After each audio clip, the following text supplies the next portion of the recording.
Welcome to our channel. Today we how to uninstall Robinhood crypto features easy tutorial step by step clearly.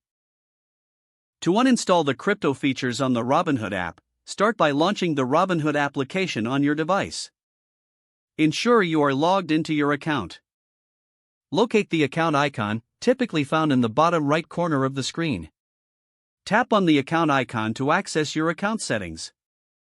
Scroll down to find the settings option. Select Settings to enter the app's configuration menu. Look for the Crypto section within the Settings menu. Once you find the Crypto section, tap on it to see your options. Here, you will see a toggle for crypto features. Switch the toggle off to disable the crypto functionality. After turning off the toggle, confirm your choice if prompted.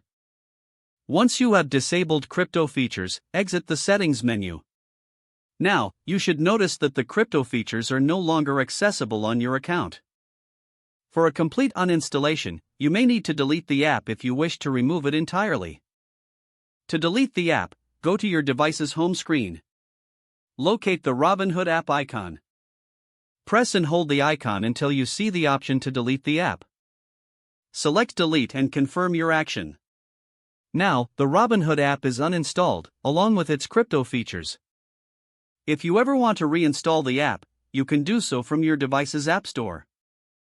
Following these steps will ensure that the crypto features are completely removed from your account. If the page does not load, refresh the browser or try again in a private or incognito window.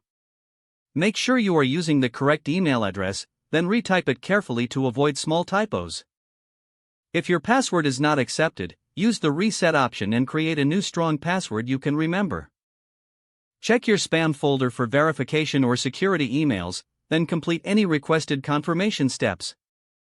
Enable two-factor authentication if available to improve account security and reduce unauthorized access risk.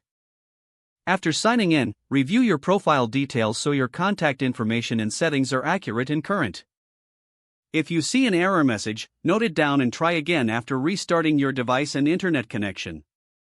Don't forget to like this video and subscribe to our channel for more step-by-step tech guides.